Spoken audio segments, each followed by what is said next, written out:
예전에 그 한참 유행했던 그 유머 시리즈 중에 사오정 시리즈라는 게 있습니다. 그래서 뭐 여러 가지 많이 있는데 그 중에 보니까 이런 유머가 있더라고요. 예, 삼장법사하고 손오공 저팔계 사오정이 함께 이제 길을 걷고 있었습니다. 근데 갑자기 한 악당의 무리들이 나타나서 냅다 소리를 지릅니다. 야, 손오공이 누구야? 빨랑 나와! 그러니까 사오정이 앞으로 탁 뛰어나오면서 소리칩니다. 그래, 내가 사오정이다. 꼭 이해 못하시는 분들 계시더라고요. 이해 못하시는 분 있죠, 아직도? 설명드릴 수도 없고. 예. 무슨 얘기입니까? 상황을 정확하게 파악하지 못하고 또 이해하지 못하고 알아듣지 못한다는 그런 것들을 풍자한, 좀 대화가 안 되는 그런 시대를 풍자한 아마 그런 시리즈였던 것 같습니다. 그런데 예수님의 말씀도 그 의미를 정확하게 우리가 이해하고 그 말씀대로 실천해내는 것, 뭐 그것이 우리에게 가장 중요한 걸 겁니다. 그런 의미에서 저희가 하나님 나라, 정말 하나님께서 원하시는 그 나라 이 땅에 세워가야 할 텐데 그 일을 위해서 주님께서 말씀하신 그대로의 산상수훈 우리가 함께 보면서 주님께서 원하시는 하나님 나라 이 땅에 세워가자라고 말씀을 드렸는데, 그 첫 번째 시리즈로 우리가 팔복을 8주에 걸쳐서 이렇게 소개를 했습니다. 소개를 했는데 기억하세요 다? 네, 기억 못하시죠 별로? 이게 이제 두 가지가 필요합니다. 하나는 나무를 보듯이 하나하나 좀 자세히 깊게 관찰을 해야 될 때가 필요하고요. 또 하나는 그 전체 그림을 보면 숲을 보듯이 전체 속에서 말씀하시는 것이 무엇인가라는 것을 볼 필요가 있는데, 우리가 무슨 작업을 했냐면 하나하나 나무를 봤어요. 이 팔복 하나하나를 이렇게 살펴봤는데, 우리 또 최성규 집사님이 가능하면 이 파워포인트 앞으로 본인이 열심히 해줄 테니까 뒤에서 그것도 좀 활용해서 했으면 좋겠다. 시청각제를 좀 사용했으면 좋겠다 그러셔서 오늘 처음으로 사용을 합니다. 좀 넘겨주시면 8가지 복 기억하십니까 다? 첫 번째 복이 뭐였죠? 심령이 가난한 자. 두 번째는 뭡니까? 애통하는 자. 세 번째는 온유한 자. 네 번째 아직도 눈치를 못 채세요. 의에 줄이고 목마른 자. 다섯 번째 긍휼히 여기는 자. 여섯 번째 마음이 청결한 자. 그 다음에 화평케 하는 자. 마지막 8번째 의를 위해 핍박을 받는 자. 이렇게 되어 있습니다.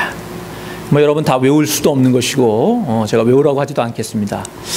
시험을 보면 어떨지 모르겠는데, 자, 그러나 중요한 것은 전체적인 팔복의 핵심은 우리가 알고 있어야 되는데, 첫 번째하고 8번째가 굉장히 중심이 됩니다. 첫 번째 복, 심령이 가난한 자에게 어떤 복이 주어진다고 말씀하셨을까요? 어떤 복이 주어진다고 돼 있죠? 네. 그 옆에 써 있네요. 빨간 글씨로 뭐죠? 천국의 그들의 것임이요. 네. 그 다음에 마지막 8번째 복, 의를 위해 핍박받는 자, 뭐라고 돼 있어요? 천국이 그들의 것임이라라고 돼 있어요. 여기서는 이제 똑같은 말이지만 한국말로 그렇게 돼 있어요. 연결되는 거하고 맞히는 거죠. 둘이 다 천국이 그들의 것입니다. 이렇게 말씀하셨어요. 네. 굉장히 중요한 것 중에 하나는, 자, 첫째, 심령이 가난한 자, 마음이 가난해서 겸손히 하나님의 은혜를 바라보는 사람, 하늘나라의 백성의 태도를 가리키는 거예요. 여러분, 우리가 가장 중요한 것, 믿는 사람들의 태도는 우선 겸손해야 돼요. 교만한 사람은 하나님 나라를 볼 수가 없다는 것이죠. 하나님을 볼 수가 없다는 것입니다. 그래서 첫째로 심령이 가난한 자에 대해서 주님께서 말씀하셨고, 그러면 심령이 가난한 사람은 과연 어떠한 구체적인 삶의 모습 속에서 어떤 것들이 나타나느냐? 그 나머지 6개입니다. 애통하는 자, 마음속에 정말 애통함이 있어야 되고, 또 그렇지만 동시에 그런 사람이 다른 사람에 대해서는 온유한 마음을 품는 사람, 참아줄 줄 아는 사람, 그리고 의에 줄이고 목마른 사람, 하나님 나라를 바라보기 때문에 그렇지 못한 현실을 바라보고 내 자신의 죄된 모습들을 바라보고 정말 그것에 대해서 목마름이 있는 사람, 그렇지만 또 그렇다고 남을 막 판단하고 정죄하는 것이 아니고 부족하고 연약한 사람을 바라볼 때 긍휼히 여기는 마음을 갖는 사람, 그리고 내 마음이 늘 하나님 앞에, 하나님 보시기에 깨끗한지 자신을 돌아보며 마음을 청결하게 하는 사람, 그리고 다른 사람들의 관계 속에서는 화평을 만드는 사람, 이런 6가지의 하나님 나라의 복을 누리는 사람들의 특징을 이제 얘기하고, 마음만 갖고 있는다고 되는 게 아니고 이제 뭐 해야 돼요? 구체적으로 그러면 그 마음속에서 실천이 이루어져야 되는데 그게 8번째 복입니다. 뭐예요? 의를 위해서 핍박을 받은 자는 복이 있나니. 여러분, 의를 위해서 얼마나 핍박 받으셨어요? 하나님 나라를 위해서 얼마나 핍박을 받으셨어요? 여러분, 핍박 받으셨어요? 네. 굉장히 중요한 의미가 담겨 있습니다. 구체적으로 삶 속에서 하나님의 말씀대로 살기 위해서 몸부림치는 가운데 아픔이 있어야 된다는 거죠. 그리고 정말 그 힘든 점이 있어야 돼요. 그것을 이겨낼 때에 우리를 통해서 우리에게 하늘나라가 유업으로 주어지고 우리를 통해서 하나님 나라 이 땅이 이루어진다는 말씀입니다.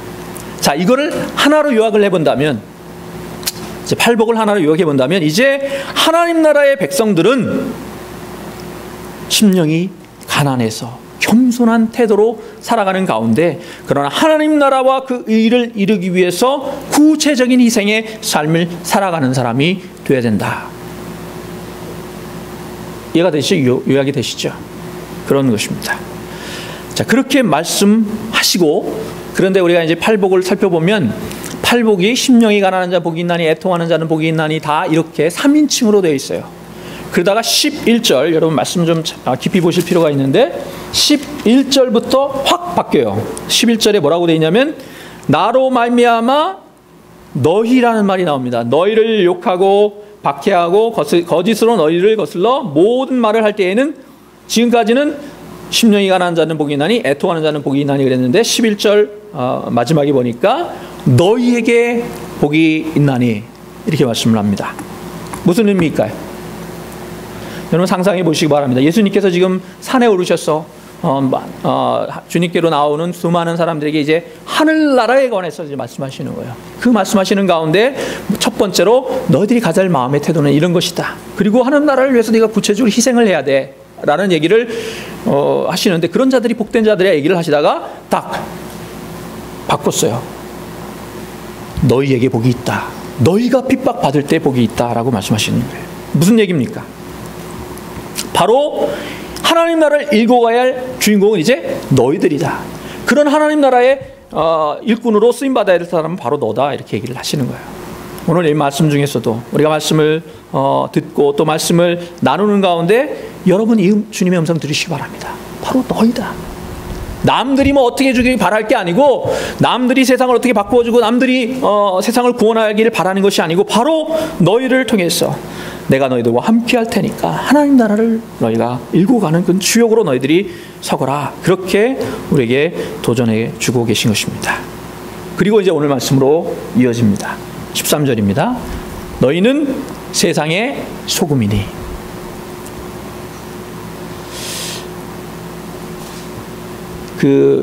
이 말씀을 준비해서 보니까 굉장히 유명한 말씀이잖아요. 빛과 소금의 비유 또는 소금과 빛의 비유. 너무나도 유명한 말씀이라서 오늘 본문을 가지고 설교가 굉장히 많이 하셔서 정말 깊고 다양하게 이제 이거를 풀이하신 것들이 있는데, 여러분 소금이 어떤 역할을 합니까? 소금. 네, 뭐 여러 가지 역할을 되게 많이 하는데, 소금은 우리 몸에 없어서는 안 되는 거잖아요. 소금 굉장히 중요한 요소인데, 그래서 보니까 옛날에는 이게 방부제 역할을 했다는 것이죠. 냉장고 없을 때 특별히. 그래서 뭐 옛날에 생선 같은 거는 소금에 절여가지고 그렇게 했잖아요. 그래서 방부제 역할을 했는데, 믿는 사람들이 썩어가는 세상 속에서 방부제 같은 역할을 해야 한다. 뭐 이런 주제로 말씀하신 분들도 계시고, 소금이 또 흰색이잖아요. 순결을 상징하기 때문에 믿는 사람들은 소금처럼 순결해야 된다. 뭐 이런 얘기들을 하시는 것을 제가 봤습니다. 다 맞는 말이고 일리가 있는 말인데, 중요한 거는, 자, 먼저 우리가 해야 될 일은 뭐냐면, 주님께서 그 말씀을 하셨을 때 그 말씀하신 이유가 있거든요. 그 말씀의 핵심이 있어요. 그거를 잡으셔야 되는데 별로 어렵지 않습니다. 왜 주님께서 너희는 세상의 소금이다라고 하시죠? 우리가 소금이라는 건데 왜 소금이라고 부르셨을까요? 별로 어렵지 않아요. 그 뒤에 딱 나오잖아요. 그죠? 계속 함께 읽겠습니다. 13절 함께 읽습니다. 시작. 너희는 세상의 소금이니 소금이 만일 그 맛을 잃으면 무엇으로 짜게 하리요? 후에는 아무 쓸데없어 다만 밖에 버려져 사람에게 밟힐 뿐이니라. 자, 왜 우리를 소금이라고 그러셨어요? 우리가 소금의 맛을 내야 된다라는 것이고, 그런데 특이한 것은 뭐냐? 여기 뭐가 특이합니까? 만일 소금이 그 맛을 잃으면 무엇으로 짜게 하리요? 후에는 아무 쓸데없어 다만 밖에 버려져 사람에게 밟힐 뿐이니라. 이렇게 말씀을 하셨는데, 이 말이 우리들은 잘 이해가 안 되죠. 여러분 뭐 좀 들으셔서 아실지 모르지만은, 그러나 예수님 당시의 상황을 좀 더 이해하면 우리가 알게 되면 이해하기가 쉽습니다. 이게 뭐냐면 뭐 저희들도 한 몇십 년 전만 해도, 수십 년 전만 해도 소금이 굉장히 귀했습니다. 그래서 제 친한 친구 중에 부모님이 옛날에 염전을 하셨던 친구가 있는데, 그 친구가 대학 다닐 때 보면 뭐 개량항복인가요? 이런 거 입고 맨날 검은 고무 신고 다녔어요. 그래서 저는 가난한 농부의 아들인가 보다 이제 생각을 하고, 근데 미국에 딱 유학을 왔는데 이 친구가 먼저 와 있는 거예요. 예, 그것도 2년 동안 어학연수만 했대요. 이게 무슨 얘기일까요? 예, 부자란 얘기입니다. 예, 어학연수만 2년 하는 거는 여러분들 잘 모르실지 모르겠는데 굉장히 부자란 얘기예요. 염전하셔서 굉장히 꽤 부유하게 살았던 것 같습니다. 우리나라에 찾아보니까 옛날에 소금 장수가 굉장히 귀한 어떤 직업이었습니다. 근데 예수님 당시에는 굉장히 소금이 더 귀했는데, 그래서 심지어는 로마 황제가 그 공무원들에게 월급으로 뭘 줬어요? 소금을 줬다는 거예요. 그래서 거기서 뭐가 나왔어요? 셀러리라는 말이 나왔다는 겁니다. 솔트에서 셀러리가 나왔다는 거예요. 예, 그만큼 귀해서 그거로 월급을 줬고, 그게 유래가 돼서 셀러리라는 말이 거기서 나왔다. 그렇다고 저를 소금으로 살해해 주시지 말기 바랍니다. 저도 먹고 살아야 되기 때문에. 예. 근데 그 당시에는 소금을 어떻게 구했느냐? 뭐 요즘처럼 이렇게 염전 기술이 발달하지 않았기 때문에, 바닷물이 이렇게 증발을 하면 그 하얗게 널려 있는 게 있잖아요. 그거를 이렇게 긁어내려니까 이게 뭐 잘 긁어지겠어요? 그렇게 하든지, 아니면 여러분 산에서 캤대요. 소금을 산에서 캤답니다. 그런 걸 뭐라 그러나 암염이라 그래요. 암염. 여러분 그 소금 바위 그런 뜻이잖아요. 성경에 보면 소돔과 고모라가 멸망할 때 롯의 아내가 뒤를 돌아봐서 뭐가 됐더라? 소금 기둥이 됐더라. 제가 이것도 자료 자면이 준비되어 있는데 됐나요? 안 했는지도 모르겠습니다.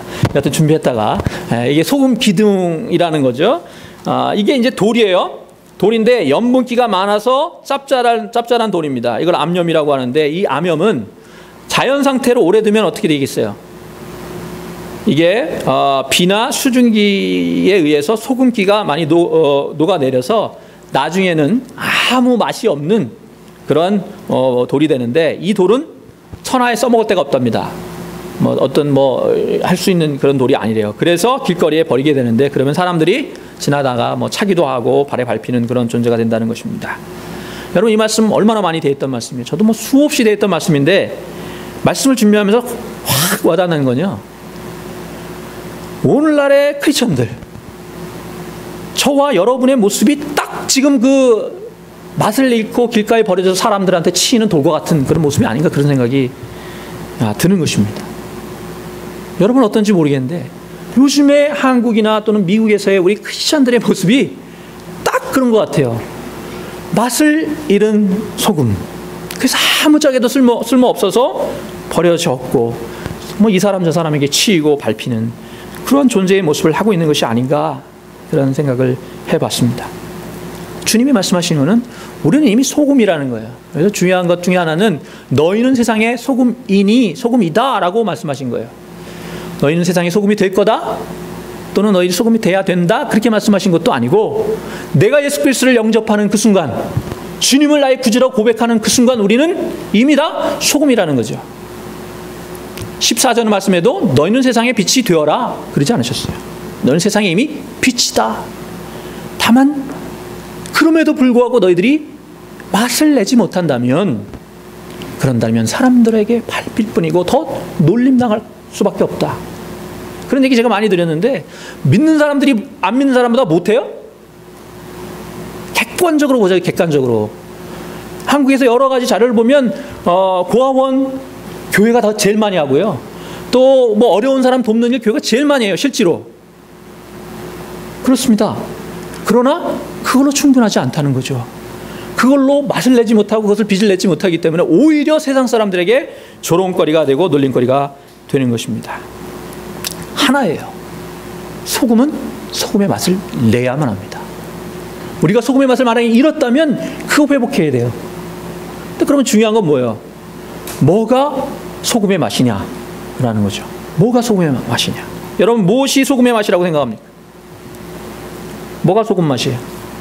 믿는 사람이 절대 놓쳐서는 안 되는, 믿는 사람들이 반드시 가져야만 하는 맛이, 소금의 맛이 뭐냐는 거죠.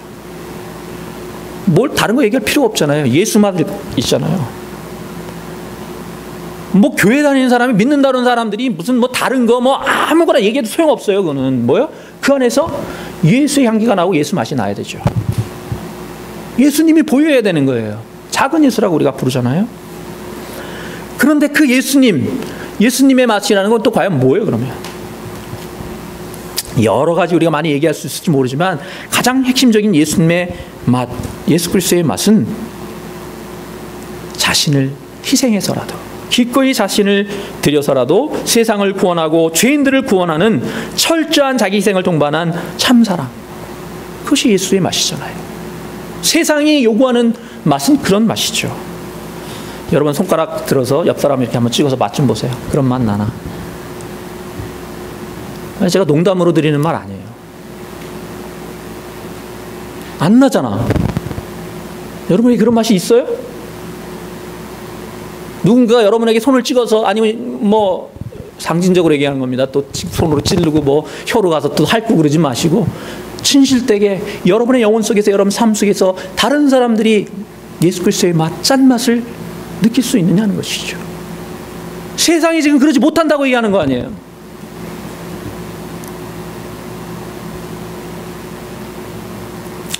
우리가 뭐 다른 것, 교회가, 저희 교회도 마찬가지죠. 다른 것 뭐 하려고 많이 저는 애쓸 필요 없다고 생각해요. 우선 가장 먼저 주님께서 원하시는 주님의 맛, 예수 그리스도의 맛을 우리 속에 다시 회복할 수 있기를 소원합니다. 이제 이것도 뭐 좀 구체적으로 좀 얘기를 드려야, 그리고 여러분들도 도전을 받으실 것 같아서 제가 구체적인 얘기를 드리겠어요. 어떤 게 소금 맛이냐, 어떤 게 예수 그리스도의 맛이냐.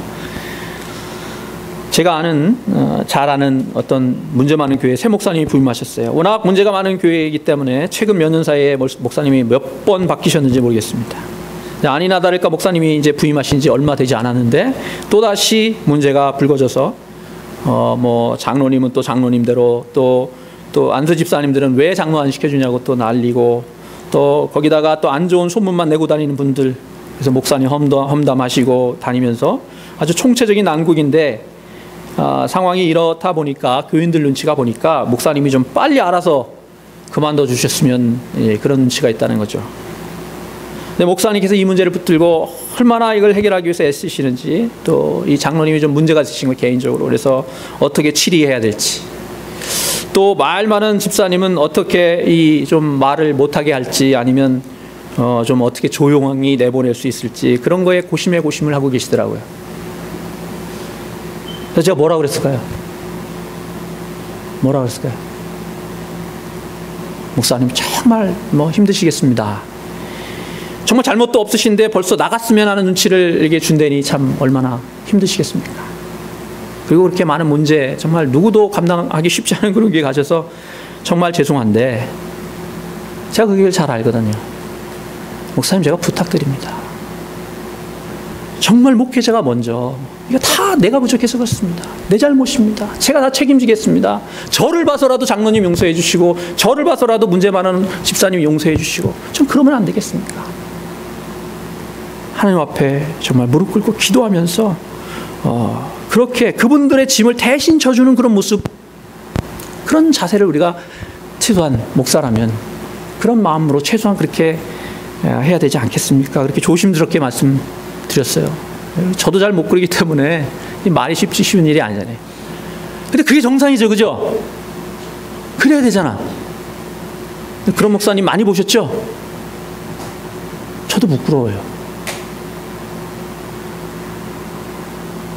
사는 성도 여러분, 소금은 사실을 녹여서 맛을 내는 거예요. 소금이 덩어리치로 여기저기 있으면 못 먹어요. 자신을 녹여서 말없이 보이지 않는 곳에서 맛을 내야 돼, 소금이에요. 그리고 여러분, 아무리 맛있는 것을 먹으면서 소금 맛 좋다 그러시는 분 없어요. 불고기, 갈비, 여러분 맛있는 것 같아도 소금 하나도 없으면 먹기 굉장히 힘듭니다. 그런데 소금이 들어가면 맛을 냅니다. 비록 누군가 알아주지 않아도 나를 녹여서 내가 보이지 않는 곳에서 나를 드러내지 않고 그렇게 맛을 내는 소금, 주님은 우리에게 그런 소금이라고 말씀하고 계신 것입니다. 이제 그 말씀 바로 이어서 너희는 세상의 소금이다 라고 말씀하신 바로 이어서 주님께서 뭐라고 또 얘기를 하시냐면 너희는 세상의 빛이다 이렇게 말씀하시는 거예요. 너희는 세상의 빛이다. 빛에 대해서도 굉장히 많은 얘기들을 하시더라고요. 또 한편으로 성경에도 빛에 대해서 굉장히 많이 나옵니다. 오늘 다 얘기 드리면 밤샐 텐데 중요한 핵심은 뭐냐? 오늘 본문 속에서 왜 굳이 너희는 세상의 소금이다라는 말씀 바로 이어서 비슷한 내용의 너희는 세상의 빛이다라고 얘기를 하셨느냐? 물론 강조하는 측면도 있을 수 있지만은 여기서 말씀하시는 이유에는 또 다른 이유가 담겨져 있어요. 너는 세상의 빛이라고 얘기하실 때 여기서 굉장히 우리가 관심을 가져야 될 것 중에 하나는 이 빛은 노인 위치가 굉장히 중요하다는 얘기입니다. 빛은 노인 위치가 굉장히 중요하다는 거죠. 14절 말씀 우리가 함께 계속 이어서 보겠습니다. 14절 15절까지 보겠습니다. 시작. 너희는 세상의 빛이라 산 위에 있는 동네가 숨겨지지 못할 것이요 사람이 등불을 켜서 말 아래에 두지 아니하고 등경 위에 두나니 이러므로 집안 모든 사람에게 빛이 느니라. 예. 네. 그 15절까지만 보겠습니다. 역시 이 말씀도 좀 당시의 상황을 좀 더 이해해야지 쉬운데 14절 너희는 세상의 빛이라 산 위에 있는 동네가 숨기지 못할 것이요 이렇게 되어 있는데 요즘은 도시를 아무데나 건설하지만은 예전에 침략이 많은 그런 때는 주로 도시 성을 쌓는 건 주로 어디다 쌓았어요? 좀 높은 곳에 산이나 언덕 위에다가 쌓았습니다. 그래 방어하기가 쉽잖아요. 그래서 남한산 같은 경우도 마찬가지죠. 예루살렘도 높은 곳에 있었어요. 그래서 선한 사마리아인을 비유해서 보니까 예수님께서 이제 비유로 말씀하시는데 한 사람이 예루살렘에서 여리고로 어떻게 하다가 뭐라고 되어 있겠어요? 내려가다가 이렇게 되어 있습니다. 그래서 예루살렘이 좀 더 높고 여리고가 낮은 곳이라는 것이죠. 그래서 산 위에 그런 이제 도시들이 많이 건설되어 있는데 산 위에 있는 동네는 어떻게 있어요? 멀리서도 잘 보이겠죠? 불빛 같은 것이 멀리서 잘 보일 겁니다. 지금 주님 그렇게 얘기하시는 거예요. 너희는 세상의 빛이다. 산 위에 있는 동네가 결코 숨기려고 해도 숨길 수 없을 것이다. 그리고 이어서 좀 더 분명하게 말씀하시는데 15절입니다. 사람이 등불을 켜서 말 아래에 두지 아니하고 등경 위에 두나니 이러므로 집안 모든 사람에게 빛이 있느니라. 여기 있는 계신 분들은 다들 아실지 모르겠는데 말이라는 게 뭐죠? 연세 드신 분은 다 알겠고 젊은 분들 저보다 젊으신 분 저도 말을 본 기억은 있는데 말이 뭡니까? 이 개역개정 성경이라고 그러거든요. 그래서 좀 새롭게 번역을 한다고 했었는데 보니까 이런 단어들 요즘엔 전혀 안 쓰는 그 단어들도 그대로 그냥 번역해 놓은 채로 그대로 둔 게 있더라고요. 이게 어제 토요 아침 기도회 때 저는 길이 단위 중에서 길이란 말 길 아세요? 길? 이거 쌤 길 알아? 길? 네. 길이라는 말이 그냥 그럼 모르는데 10길 물속은 알아도 한 길 사람 속은 모른다. 그게 길입니다. 그럼 길이 어느 정도인지 아세요? 고봐 이거 지금 안 쓰기 때문에 모르잖아요. 우리가 몇 길 이런 말 우리 지금 안 쓰잖아요. 이 길이라는 게 한 사람 키 보통 얘기하는 건 일반적인 키. 그래서 한 170cm 정도 되는 걸 얘기하는 거예요. 10길 물속. 그래서 그럼 17m 정도 되나요? 그 정도 되는 길인데 요즘 안 쓰는데도 그대로 나와 있더라고요. 말도 마찬가지죠. 말은 부피단이에요. 우리 옛날 쓰는 부피단인데 여러분 말 언제 들어보셨냐면 뭘로 주고? 되로 주고 말로 받는다 그러면 이제 확실하게 아시죠?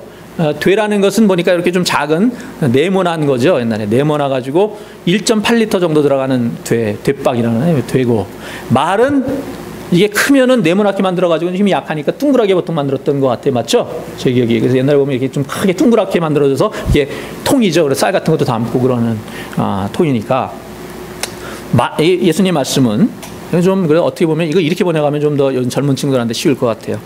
너희들이 불을 켜서 촛불을 켜서 양동이 속에 안에다 집어넣는 사람은 아무도 없다. 그죠? 양동이는 아시잖아요. 양동이에다 집어넣는 사람은 없고 그거를 높은 곳에서 두어서 다른 사람 모두에게 빛을 비추게 하는 거 아니냐, 이제 이렇게 얘기를 하시는 겁니다. 이게 무슨 얘기입니까?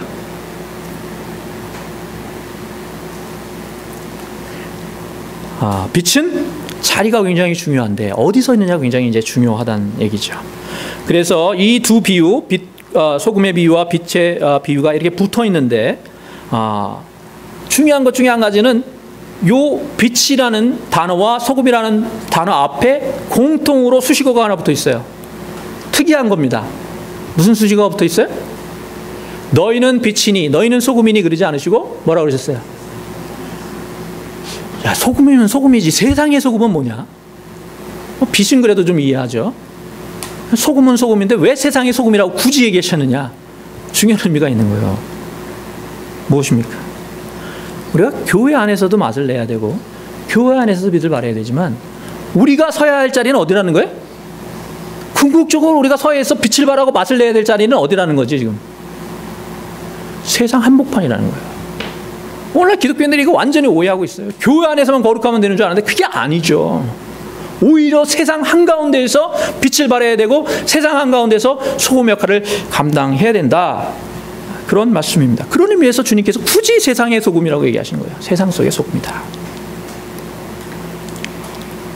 그리고 이 둘 다 소금이나 빛이나 자신을 희생해서 소금은 자신을 녹여서 빛은 자신을 태워서 다른 사람들을 선을 베푸는 그런 존재라는 점에서 공통점이 있지만 큰 차이가 있어요. 그냥 똑같은 비유를 두 번 하신 게 아니라는 얘기예요. 무슨 차이냐? 소금은 자신을 드러내기보다 오히려 숨기고 녹아 없어지면서 제대로 맛을 내는 존재예요. 또 빛은 어때요? 빛은 주님이 말씀하신 것처럼 숨겨서는 그 역할을 제대로 감당 못하는 거죠. 드러나져야 돼요. 저희 교회 2014년 표어가 뭡니까? 한동안 지났기 때문에 일어나라, 일어나라, 빛을 발하라. 그래서 빛을 발하라 앞에 뭐가 붙었어요? Arise, 일어나라는 게 붙어 있어요. 그게 무슨 의미예요? 여러분 앉아선 빛을 제대로 못 낸다는 거죠, 그죠? 예, 일어나야 되고 어떻게 해야 돼요? 세상 속으로 들어가야 된다는 것입니다. 그리고 자신을 드러내야만 한다는 거예요. 그래서 이 둘이 조화를 이루어야 됩니다. 무슨 얘기냐면 오른손이 하는 일을 왼손이 모르게 하라. 주님께서 그렇게 얘기를 하셨어요. 선을 베풀 때 정말 자신을 드러내기보다 철저히 감추고 낮춤으로 그 가운데 온전히 하나님께만 영광을 돌려드리는 자세를 우리 가져야 되는 사람 다 그런 자세를 가져야 됩니다.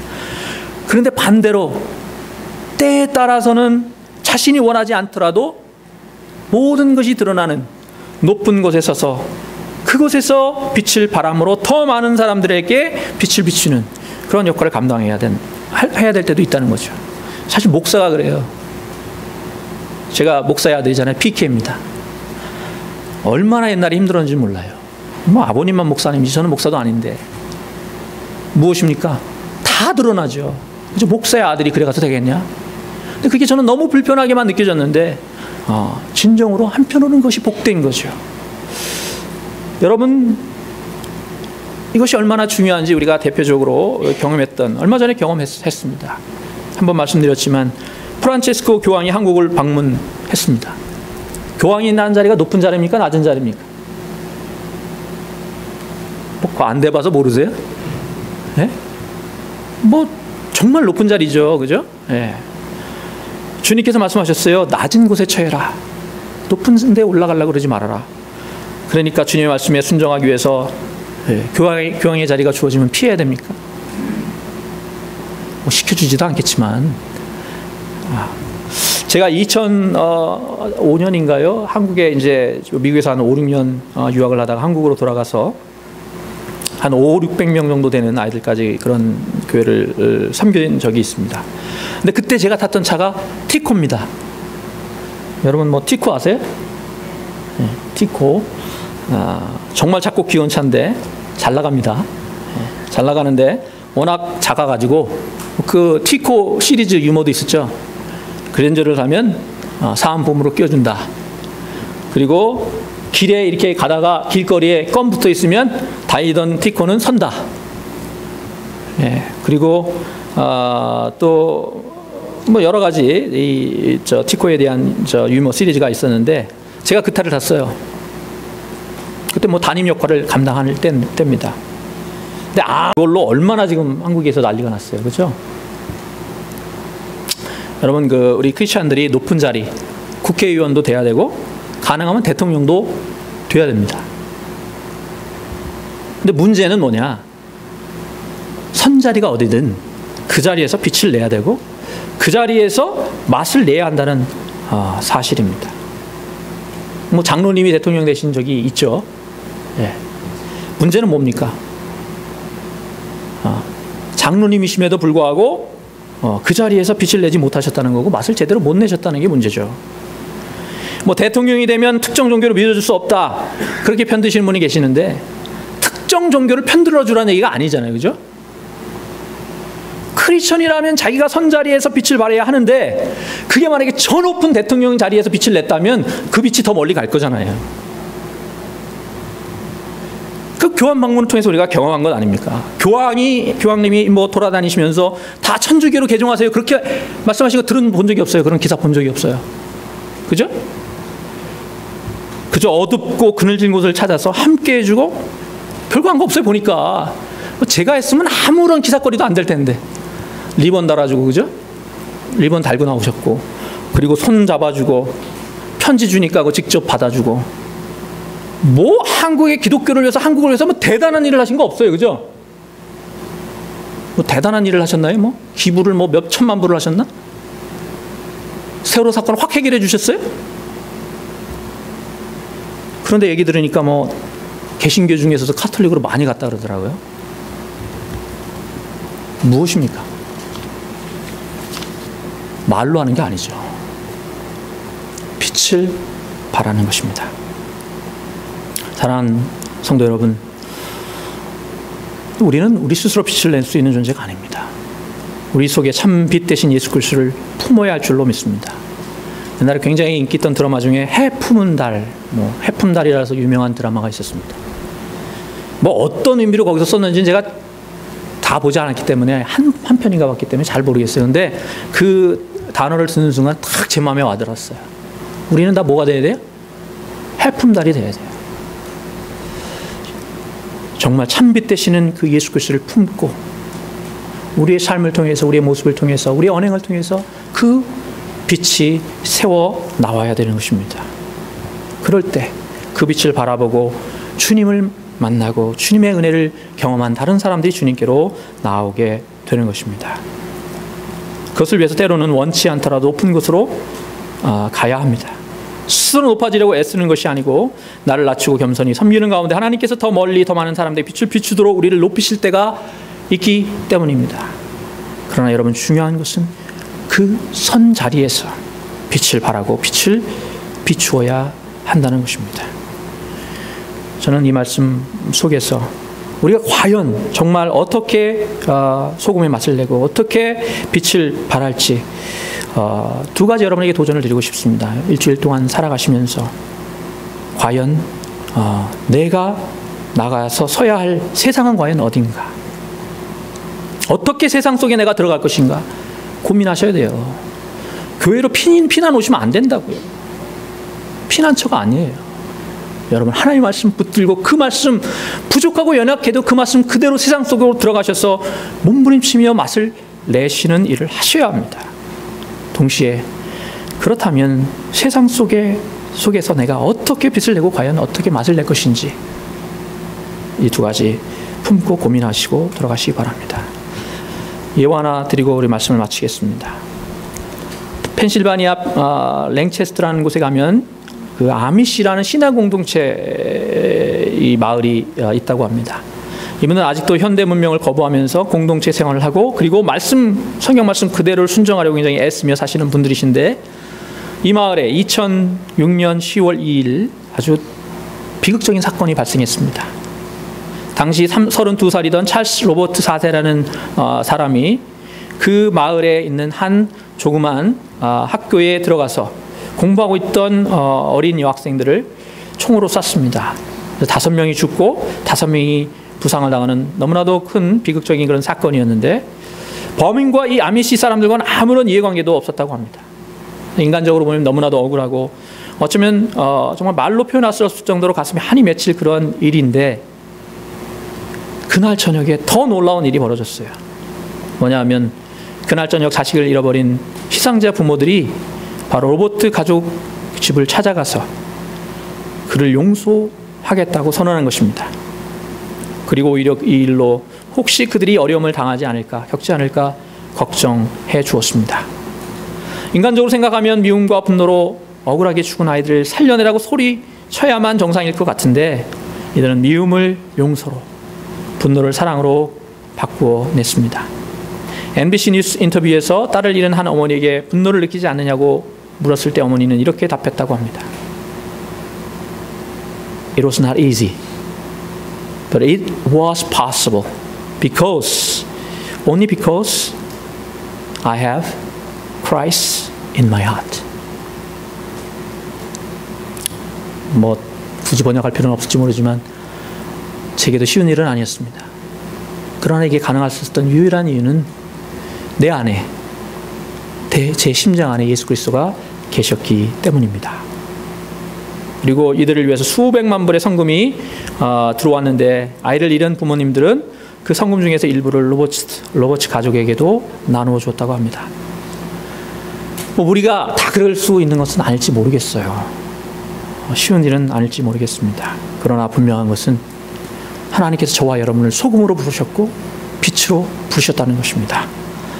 우리가 선 자리에서 그 주님의 사명을 붙들고 정말 세상의 맛을 내기 위해서, 세상의 어두움을 밝히기 위해서 우리를 녹이고 우리를 불태우는 저와 여러분 되시길 주님의 이름으로 축원합니다.